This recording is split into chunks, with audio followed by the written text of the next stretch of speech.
There are some men out there that just, with all the love in the world, they just can't break open. At that stage, I don't think there was anything that she could have done differently that would have helped me from myself. I haven't really encountered many people when they find out what my story is and the decisions that I've made in my life to better myself that aren't impressed by that in some level. And the more that you get dopamine from the same source, the level at which the enjoyment comes from it only goes slightly up. Anyone who's watching, who's ever been through therapy and worked with a really good therapist, like, it's no walk in the park. There are equally as many cases of people who came from a very happy childhood and they had very loving parents and they've still found their way to it. So this is kind of where I challenge that concept of therapy, because sometimes people are looking for this answer, like, why me? Why did I become an addict? Hello, guys. Welcome to another episode of House of Impact podcast. I'm so grateful that you're here. Today's guest is someone that has been struggling with alcohol addiction for a very long time and decided to turn his pain into power and is now helping men with quitting alcohol, going sober. So, if you are suffering from addiction, if you're in a place where you are not fully regulating your emotions as a man, as you should be doing without any external factors, aka alcohol or any other substances, this episode is for you. And because this is a very, very important topic in today's society, especially for men and their mental health, we're also going to be linking our guest, Ali, links on the description down below so you can get the help that you need when you need it the most. Ali, welcome to House of Impact podcast. Thank you so much for being with us in such short amount of period That's advance. okay. That's okay. You have a very interesting story. Like, you went from you yourself struggling with alcohol for so many years to quitting, going sober, and now helping men with their journey and their addiction. Um, can you can we just rewind to that moment that you realized that you had a problem Mm. and you truly wanted to change that? Yeah. So I think the truly wanting to change is the most important part of what you said there, because I tried multiple times before this time, which is when it stuck. And I think the key point of difference was there was a long period of time where I knew I had a problem. And there were obviously lots of people in my life that cared about me, that wanted me to change. And it always felt like in those failed attempts that I was kind of doing it for other people, or that there was pressure on me to change. I knew I needed to, and I knew I wanted to, but I didn't really feel like it was on my terms, or I was just doing it to prove something to someone else. And the real key point for me where that really ramped up was when my relationship with my fiance broke down. Um, I don't know, sometimes in longer term relationships, maybe there's a few ultimatums that, things were threatened and she didn't leave, and then like this was the time that like she actually did, and that left me really at this crossroads. And I can remember being at a pub. um it was actually like it was a Toby Carvery. I don't know if you know of Toby Carveries in the UK. They're kind of just like sort of like a pub, but where people go for a roast dinner, but they also serve breakfast. So it was near where my mum was living, and it was the day after I broke up with my fiance, and I was sat there at like 10 o'clock in the morning, and I had a beer in front of me, and I'd ordered it. I sat down with it, and I can vividly remember like just everything going white, and I could just see a road that had like two forks on it, and down one road was this really, really vivid visualization of almost like the next 20, 30 years of my life being played to me on like super fast forward, of just like more loneliness, more drinking, more sadness, more depression, um, looking like really, really old and unhealthy and overweight. And then the other fork just led to like a door. It was just like a shut door. Um, and I had no idea what was through the door, but it was like the first time ever that I guess both options were painful. Changing was painful and staying the same was painful, but for the first time ever, like the pain of doing the work to change felt like a less painful option than carrying on down the path that I was on. It all starts with a choice. Right. Yeah. Um, I heard you say on another podcast you were in that when you decided to change, you were not rock bottom, Mm. but your tolerance for the situation was like complete, like as in like you couldn't do it anymore. Yeah, I think that's true. And it's a lot of people refer to that moment as like a rock bottom. Um and I probably have referred to it as my personal rock bottom, but I know that actually in that moment there was still a hell of a lot further that I could have fallen. Like I hadn't completely alienated everybody in my life. Like I hadn't completely run out of money. Like I wasn't completely exhausted of like love and resources. Mm, But it's more that I suppose the reframe for a rock bottom is it's this point of unavoidable change. mm. Like, and that is a very personal thing for different people, but it does get to this point. And I think specifically with addiction, and I know this from speaking to lots of other people in recovery, that they almost speak about it as like this sort of spiritual download, as like they can't really explain what something that happened on that day, but there was almost like a download from a higher source that just goes, it's today. And it just everything feels different. And I went from the energy of like, I've got no idea how I'm going to reverse this, to almost like in the click of a finger going to like, I'm going to figure it out. You talked about using alcohol as a way to get that edge or as a way to regulate yourself Mm. and your emotions. And I do think this episode is very timely because there have been a lot of episodes recently of podcasts talking about men's emotions, men's Hmm. mental health.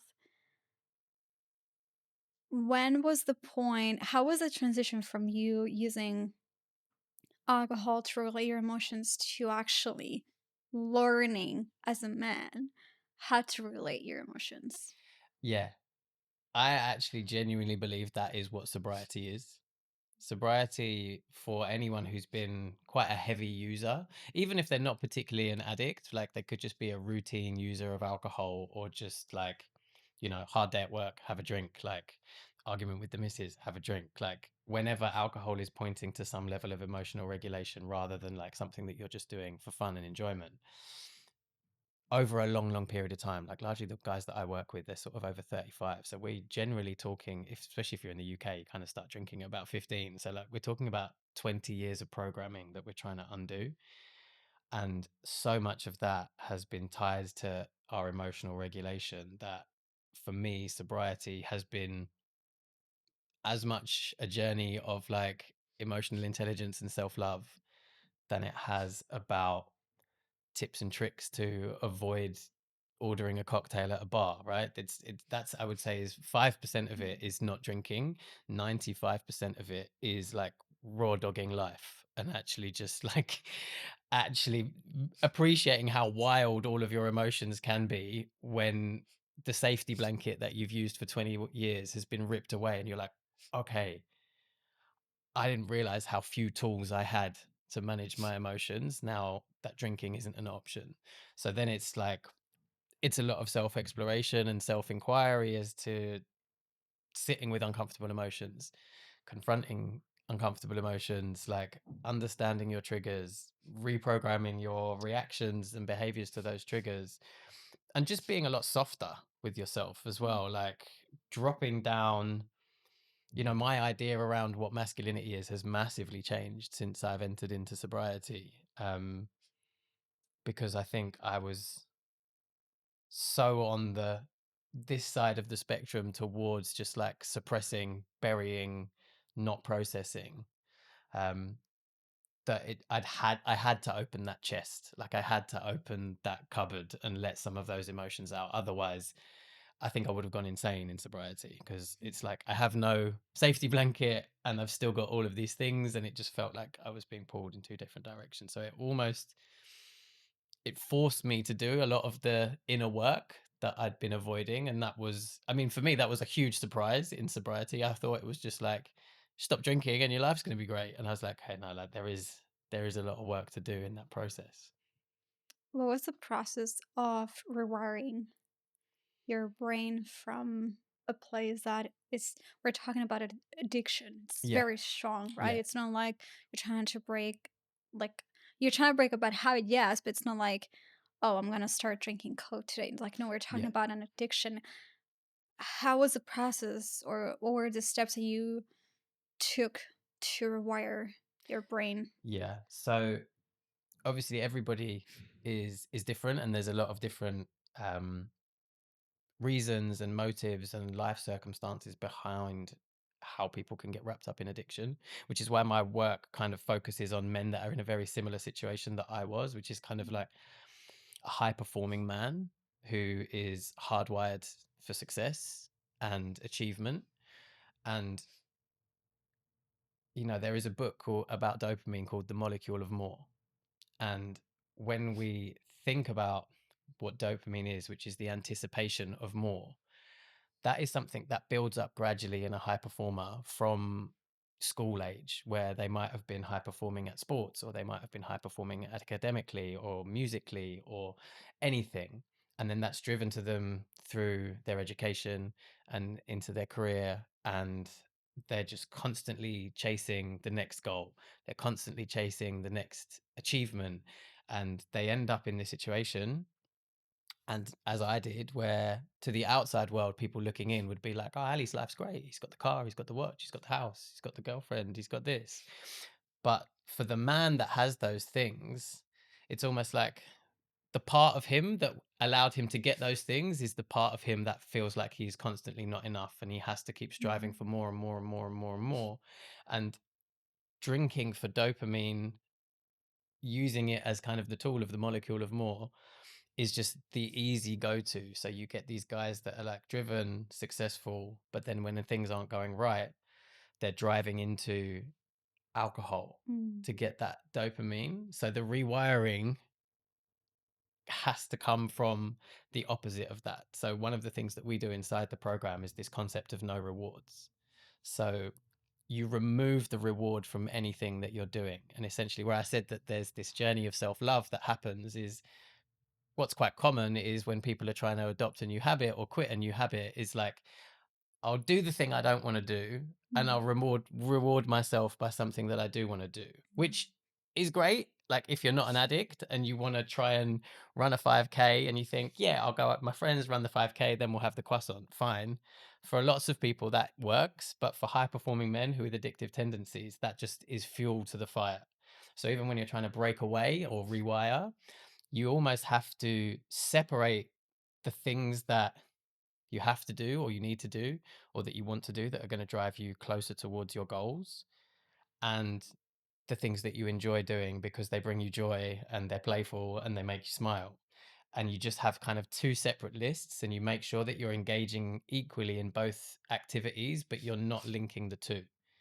So the concept of no rewards, then it's really what the dopamine reward system doesn't like. It's like, I did the thing, where's the reward? And you just have to, that's where you have to have the resilience and the mental strength to be like, yeah, we went for the run because we're the kind of person that goes for a run. That the reward is that we went for the run and we got fit out. That's it. Like, we'll do the same again tomorrow and the day after. Mhm. You talked about self love and self worth.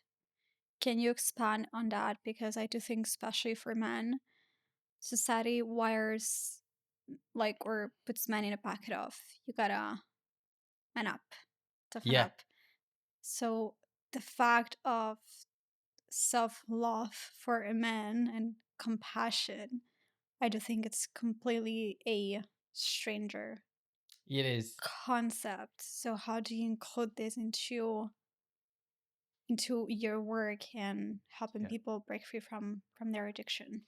Yeah, it's a new space for a lot of men to be in. And I think largely as a society, um, men are hardwired to give love. They're not very good at receiving it, and they're definitely not very good at giving it to themselves. Um, generally in society, like the woman and the feminine is more adored.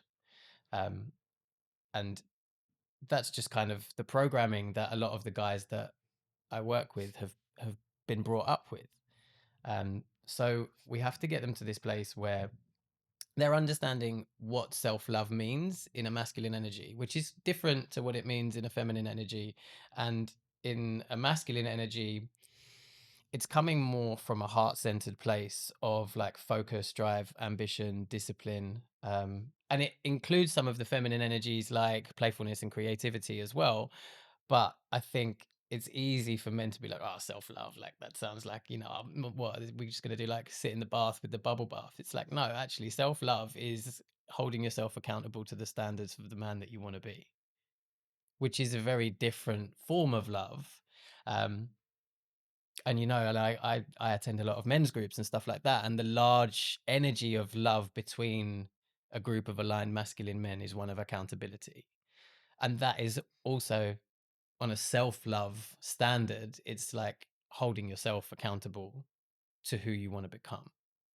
And that's how you can really start to show yourself love. And that can look like just getting yourself out for that run, going for the gym, taking the healthy lunch to work instead of going for the fast food. Like, these are all the forms of self-love. It's not just like a spa day and like things, that's self-care. Self-care and self-love are very different things, and they often get blurred.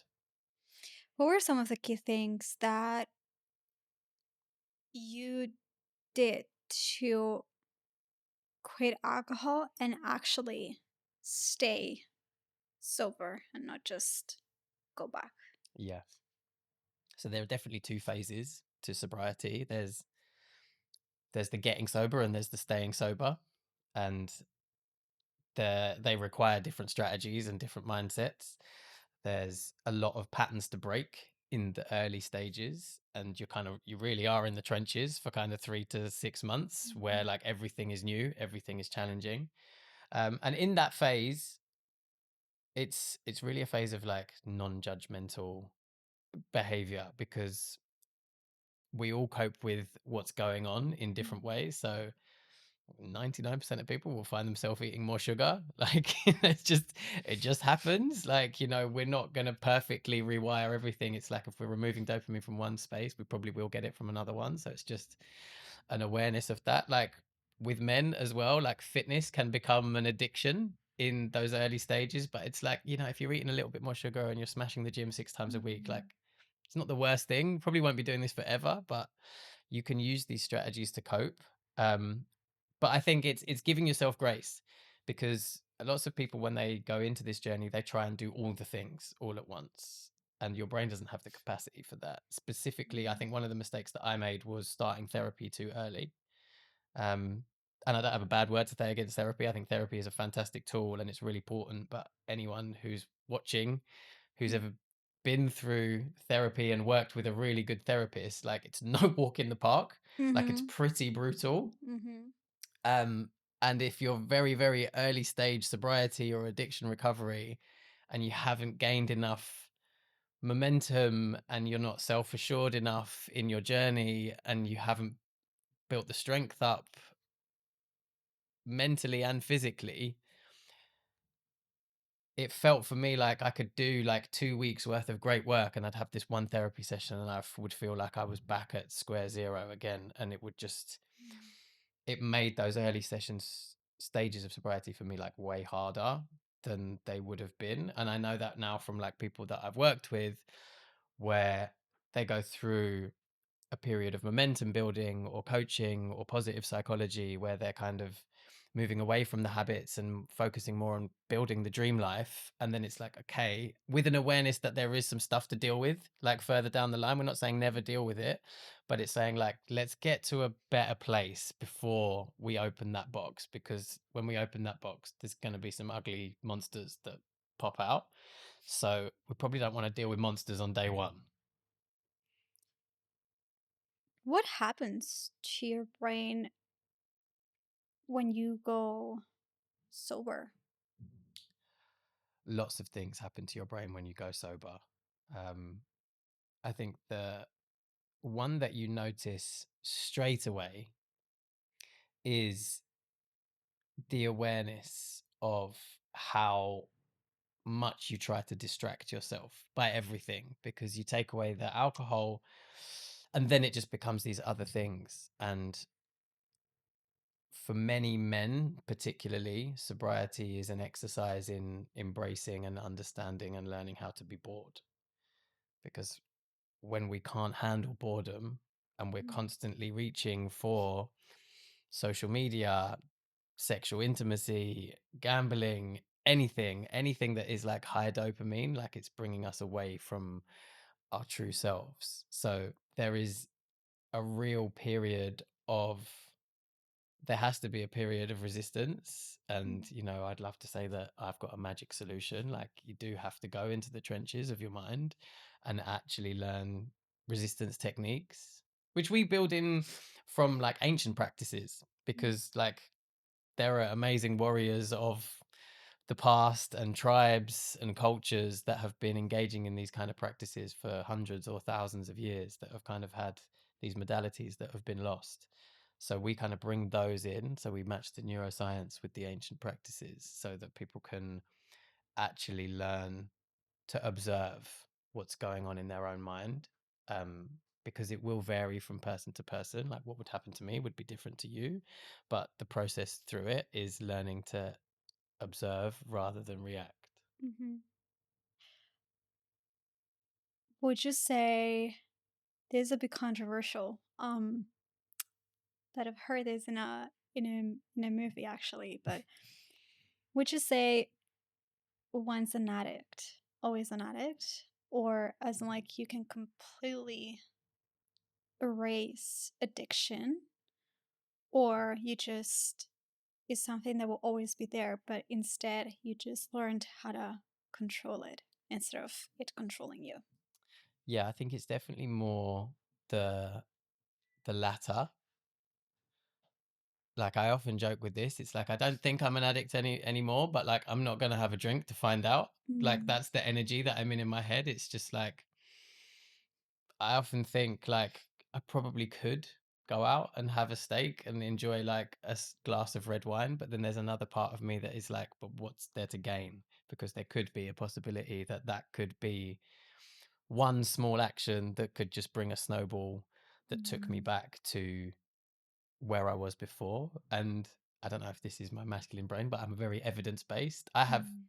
such a large pool of evidence that my life is way, way, way better without alcohol, in terms of my health, my finances, business opportunities, like every single category, like relationships, like self-worth, all the categories that matter to me or that like align with my values, like the metrics are all up since alcohol wasn't in my life. So I use that as like my yardstick for not going back. um there are definitely addictive tendencies within me. Like, I think I've always been and probably always will be a very all or nothing person. I'm quite risk taking, and I think, again, like, these are qualities that I see in a lot of the men that I work with, because it's like, I'm very adventurous. Like, I like extreme sports. Like, these are things that are very, very common in people that crave high dopamine and high adrenaline activities. And I like that about myself. It's just like, now I know that I can remove the alcohol and drugs part of it. It's like I can go and have these amazing experiences in different parts of the world, or I can say, yeah, I'm going to run the business, or I'm going to do this, or I'm going to take that risk. um, but I do think my mindset on that probably is very different to like what, say, like a traditional AA mindset on it Mm. is. Where they're introducing themselves as an addict when they sit in every meeting. And just even in the name of it, like, say, I would almost say I'm the opposite of an anonymous alcoholic. Like, I'm outwardly sober. I'm talking about sobriety on podcasts and on my page and stuff like that. So it's like, I don't feel the need to label myself as an addict and hide behind that moniker. I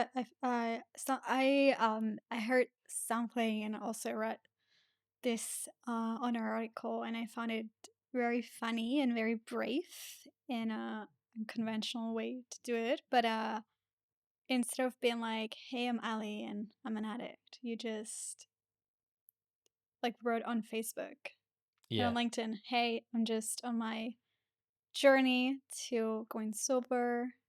So please, like, if you invite me out for lunch, dinner, don't even say, hey, do you want to drink?" Yeah.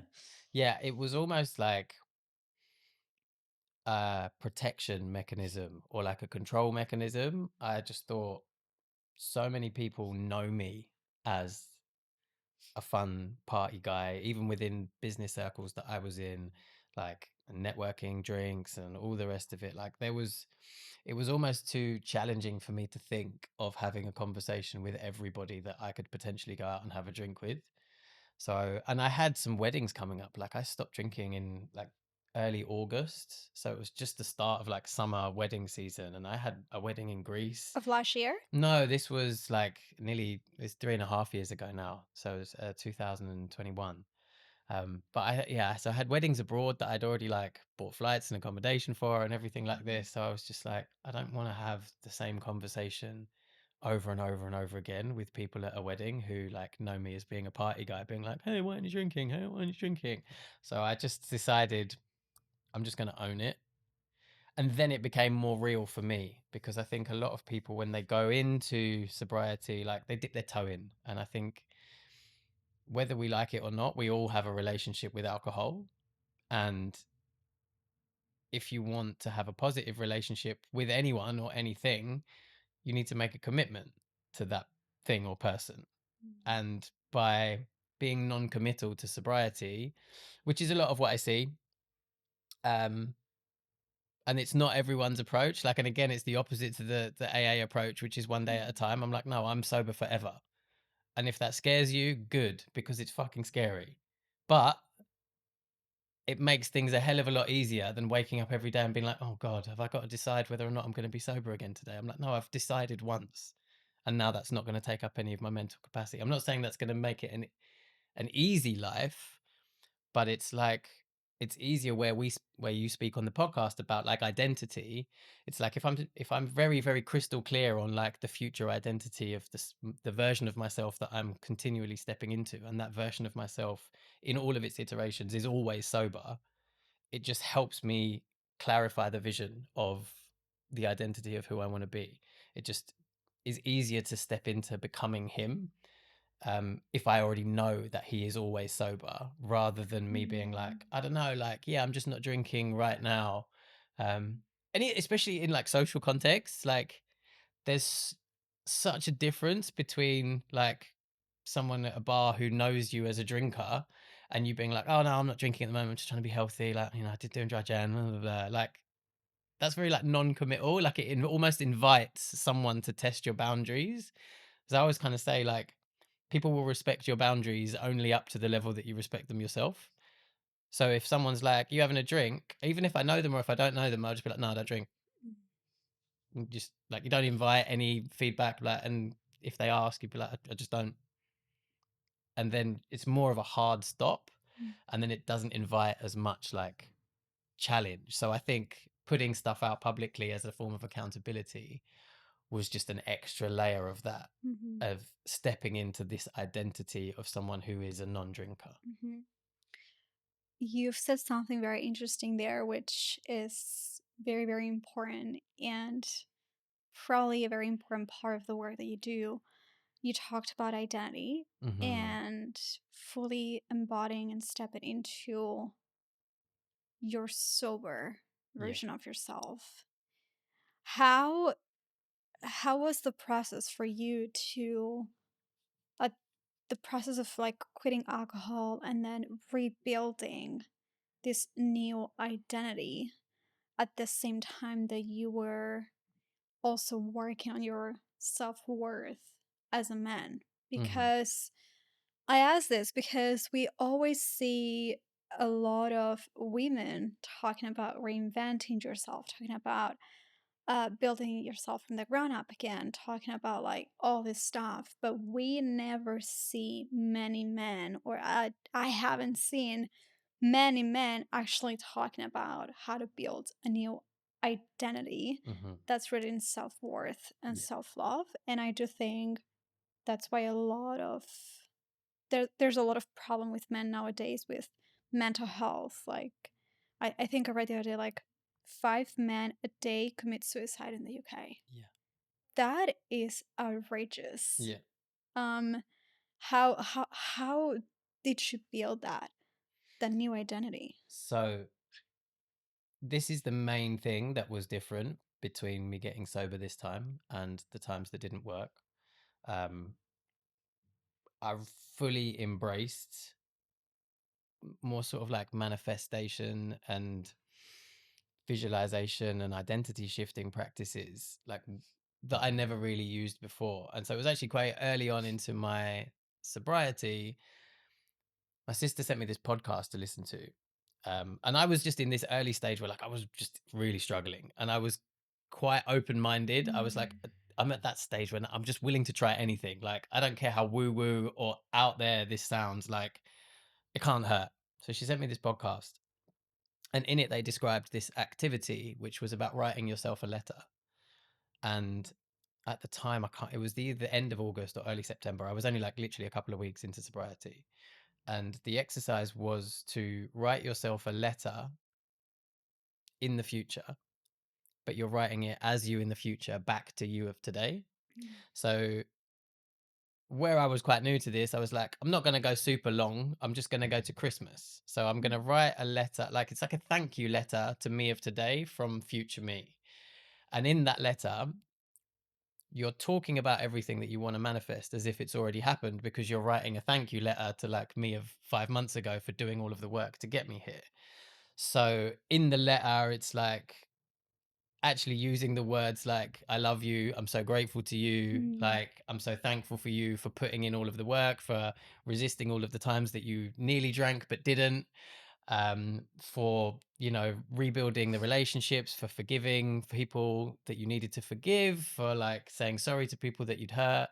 Basically, just listing out all of the things that I wanted to do and describing almost like I'm telling me of today who I've already become. Um, and I wrote that letter down and I wrote exactly how many days sober I was going to be on Christmas Day on it. Like, I wrote how much weight I wanted to have lost, and it's like, I can't believe you lost like 2.5 kgs, like, you know, or like all of these things. It was really, really specific. And then I wrote Merry Christmas Alley on the front of it, and I left it by my where I put my keys by my front door, and I walked past it like 2 or 3 times a day.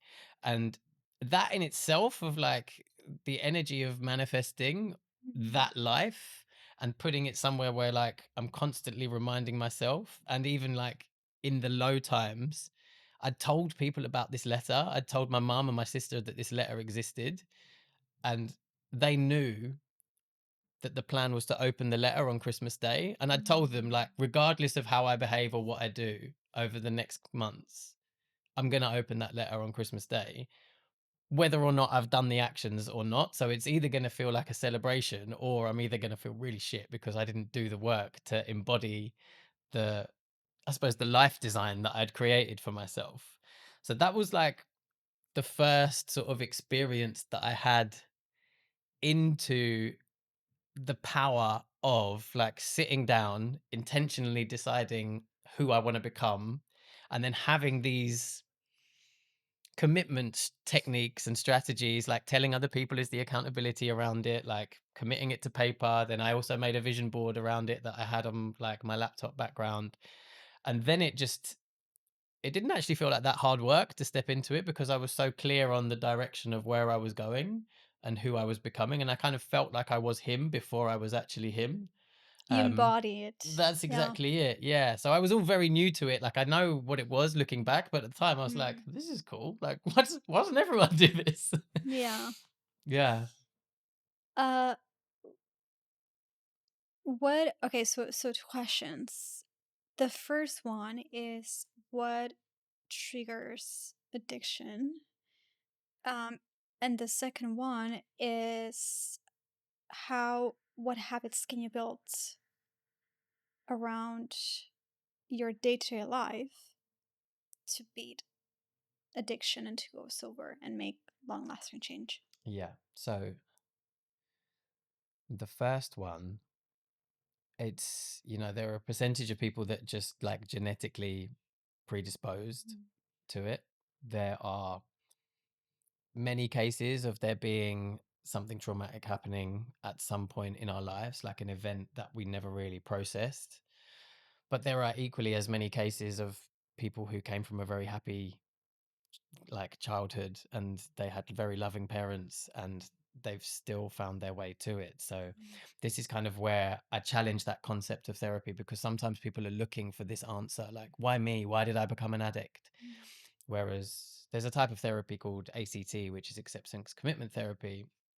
And obviously a lot of what we do, which is coaching, which almost kind of says, right now, is that important? Is it important how we got here right now? Or is it important just to take action and accountability on the fact that this is where we are and we need to make some changes so that our future isn't impacted by what's happened in our past? Because there are some people where like there is an obvious traumatic event that they haven't processed that can be very useful for. But there are a lot of people where they can just be on a never ending quest of searching, and you could have a room full of 100 addicts and there might be a couple of common threads, but largely they're all very, very different, and what's brought them to their substance of choice or their escape of choice is a very different circumstance. And that's kind of why I veered off into doing the work that I do with the people that I do, because I felt that when I did go to a few AA meetings,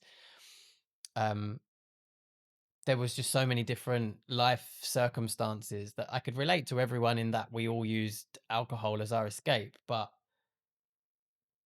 it was very hard to relate to a lot of those people because they didn't look and sound like me. They weren't from a similar background to me, like, you know, so I wanted to be in a room that was full of more of the people that had come to their substance issues for similar reasons.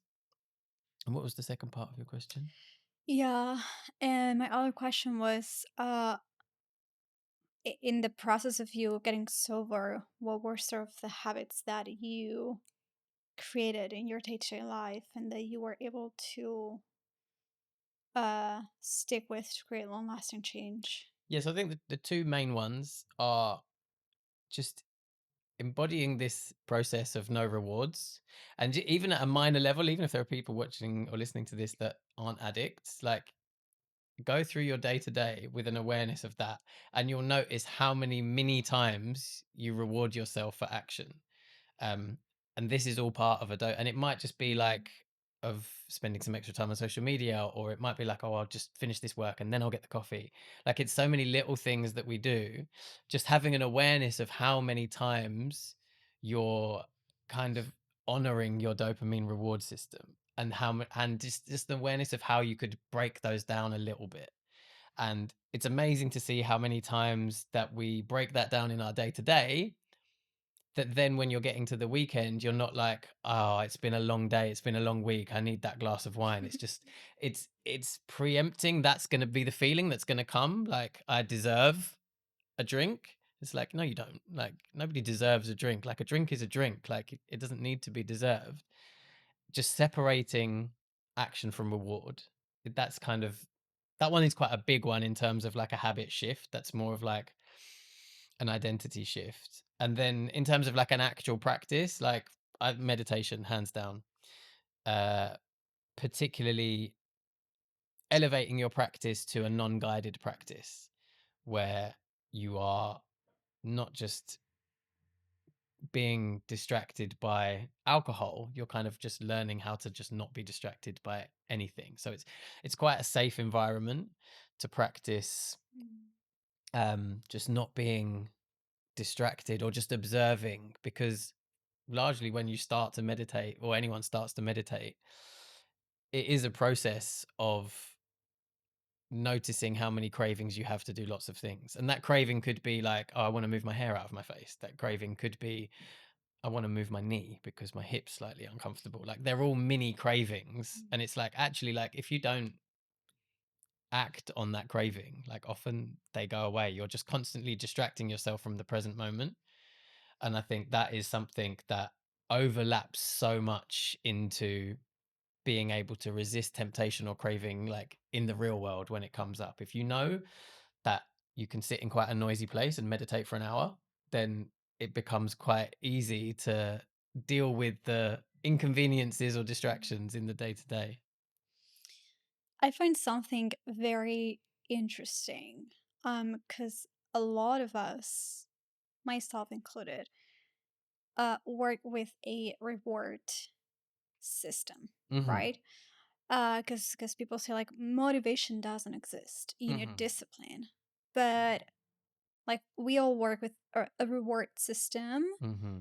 small or big, doesn't matter. Yeah. But when you take the reward system out of the equation, how do you go about actually sticking to it, but also finding joy into the journey and you finding yourself more in, yeah, I've gone a day without drinking, I've gone a week, a month.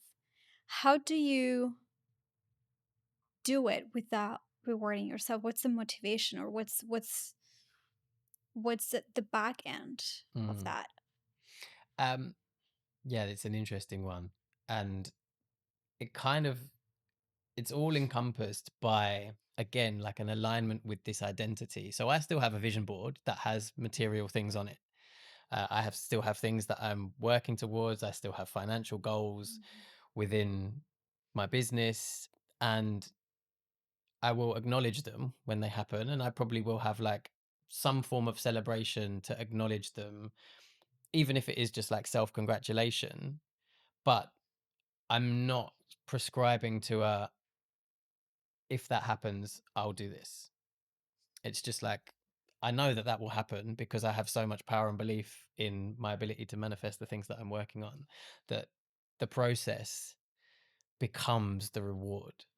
Like continually going to the gym and hitting PBs, it's like there's still an enjoyment in hitting a PB, but it's not like, you're not going to catch me like bouncing up and down, being like, oh my God, guys, guess what? Like, I'm so proud of myself. Like, I just got a PB at the gym. Let's all go out and celebrate and do this. It's just like, no, like, obviously, if you're the kind of person that is striving to this, like, part of that process will involve you continually pushing past your best. So then it just becomes a standard that you accept of yourself rather than feeling the need to reward it. Because if we think about an energetic frequency that goes up and down and up and down and up and down, when you have the mindset of someone whose reward system is highly geared for dopamine, it looks like a hospital chart of someone who's having a heart attack, right? It just, they bounce from high vibration to low vibration. So they'll often seem very animated, very excited, like these people that are experiencing the higher levels of joy,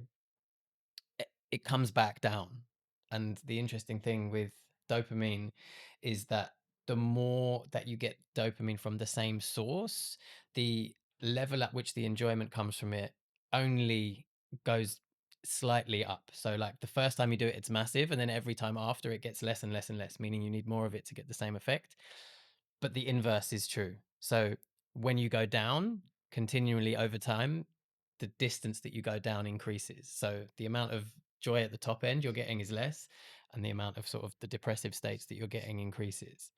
So you have this constant bouncing up and down between high vibration and low vibration. And actually, the journey into sobriety is, often people call sobriety the magic in the middle, because it's like Mhm. the goal is really not to be that depressed and not to be that excited. Like you're just in this sort of very peaceful, calm, accepting, flowing, mild base level of joy and happiness.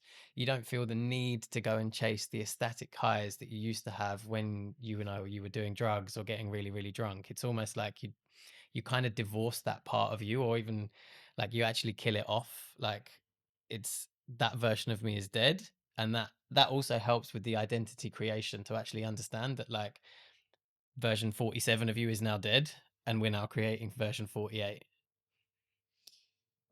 Do you think society is making men addicted to alcohol?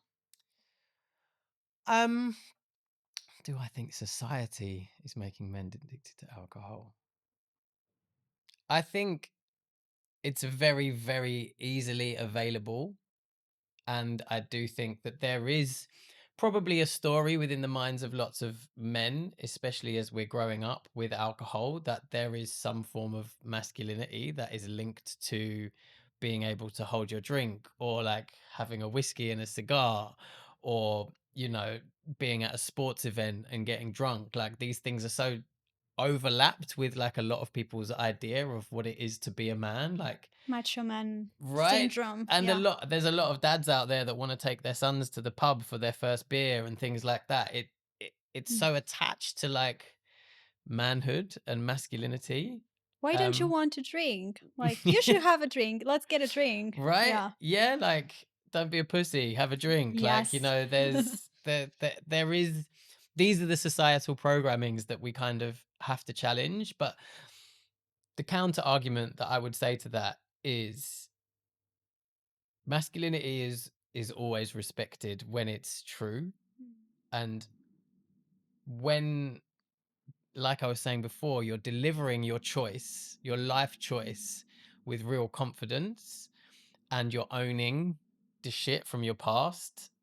I haven't really encountered many people when they find out what my story is and the decisions that I've made in my life to better myself, and that now alcohol isn't a part of my life, that aren't impressed by that in some level. And that's not just me, that's other people. I feel like there is a shift where it's much more likely that, if maybe not with certain friends that you've grown up with, because there's lots of stories and emotions attached to those people, but if, say, like you go into a new room of people and someone is like, oh, this is Ali, he's sober, most people will be like, oh, that's impressive, like, good for you.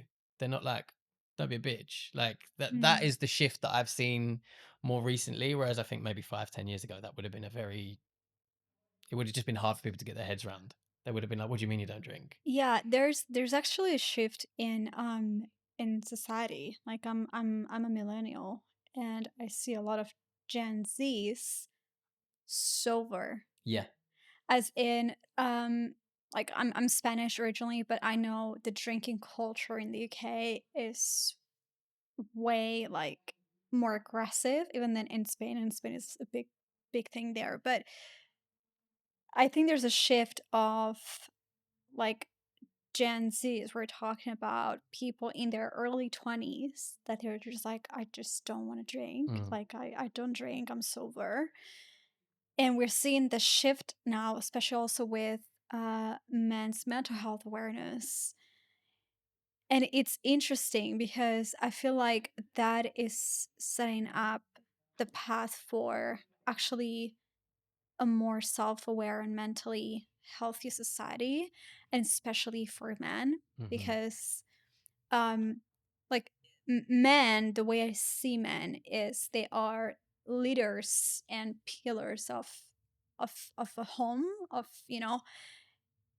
and if they are, or if society is trying to make them the weak link, I call them, Mm. then it's easier for them to don't speak about your emotions. Okay, so what's a way for me to regulate or process this? Mm-hmm. Oh, I turn to alcohol because it's easier, instead of like processing this because there's not a field or an area or a support system where I can do this safely. Mm. And I do think that you're doing an amazing work with actually allowing men to just speak up the way they're feeling and not Mm-hmm. just turning to alcohol. Just to like close this episode, if I know that people that are listening might not have an addiction, but this goes beyond that. It's also more Mm. who you become in the Yeah. process. What are three things or three fast things that they can do to turn their lives around? Okay. So there would be three phases, and these are the three phases that I go through in my program, and there are lots of different things that you can do within each three of the phases. So the first phase is breaking the cycle. So that would look different for different people, and we all have our things, we all have our crutches, we all have our habits that we don't particularly like. So understanding the cycle that you need to break and trying to identify, people often talk about triggers, right? The thing that triggers that behavior.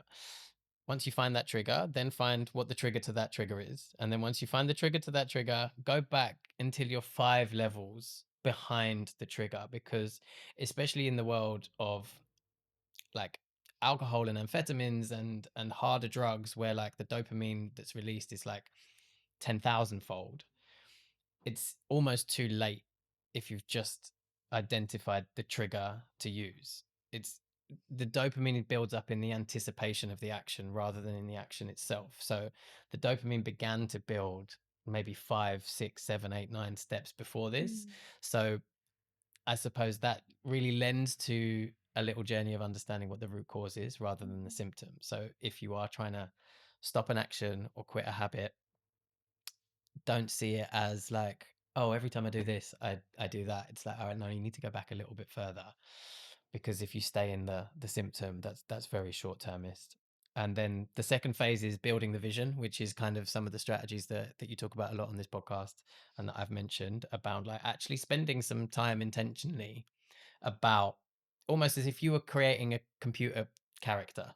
Like if you were Mm. creating like a fictional character in a book that was the ideal version of yourself, and detach from it anything material Mm. and create a list of emotions, responses, and intentions for that person. So instead of saying like, oh, I want to drive this car or I want to live in this country, it's like, no, I want to be the kind of person that doesn't snap at my partner when they do this. Like, I want to be the kind of person that people laugh with regularly. I want to see lots of people smile at me every day. Like the actual things that are like beyond the physical manifestations. Like Mm. the internal makeup of who you would really really like to be, and identifying those parts. It could be just like, and I really wish I wouldn't get so anxious every time there was a camera pointed in front of me, or like all of these things that like are the parts of you that you want to work on. Like, so instead of saying like, oh, I want to have like this amazing podcast, it's like, no, I want to develop my voice into one that people want to listen to and that I'm confident sharing. Like that's so much more powerful as a manifestation than saying I want to have a podcast with 100,000 downloads, because that will happen. That happens as a byproduct of becoming this person. Like all of these physical manifestations happen as a byproduct of what we can work on internally. And the things that we can work on internally, they're much more within our control than how many people download my podcast, for an example. So that's the building the vision.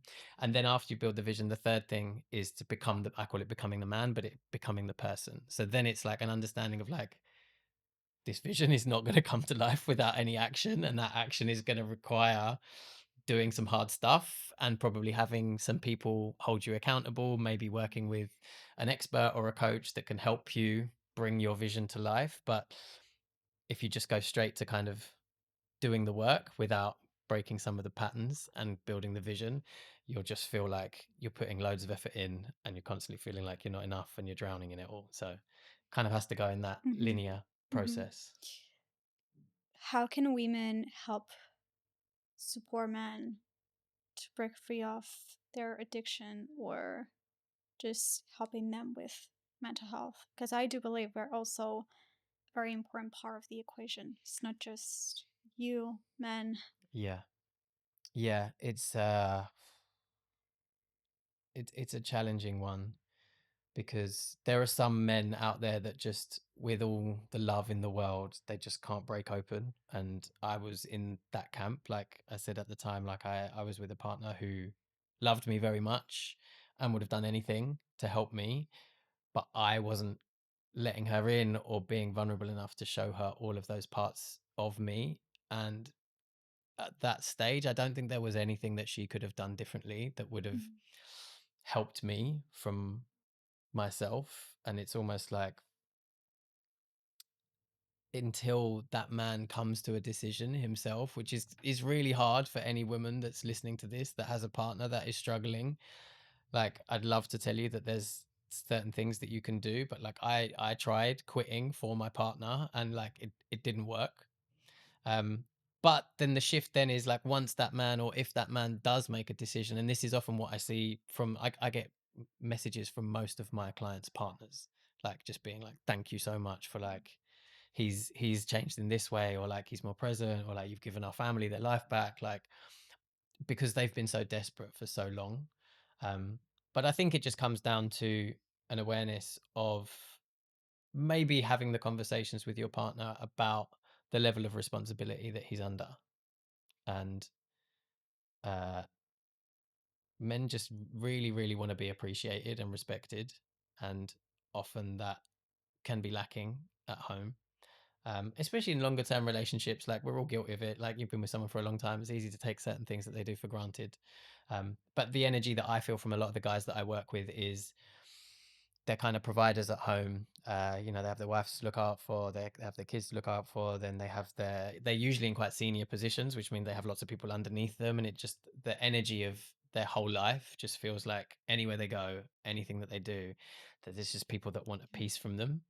So if you have a partner that can acknowledge that and maybe give a few pieces back, then that goes a hell of a long way. Amazing. Thank you so much, Ali, for opening up your heart to us. It's not an easy subject to talk Mm, about. I appreciate that. Thank you so much for being on the podcast today. And again, because your work is very, very important, and it truly saves and changes lives. We're just gonna leave your link down below for anyone that's struggling and need your mhm. help. But thank you so much for being with us today. Thank you for having me. Hi guys, it's your host here, Jenny Core. If you made it this far, I hope that this episode has helped you heal, grow, expand in some way. It would mean the world if you can subscribe, like, and comment, because it's gonna help the podcast grow massively. Your support means the world to me and to my team, and we're just gonna bring you better content, bigger guests. So please just support the podcast if you can, and if you think this is gonna help someone, please share it with them. I'll see you next Thursday.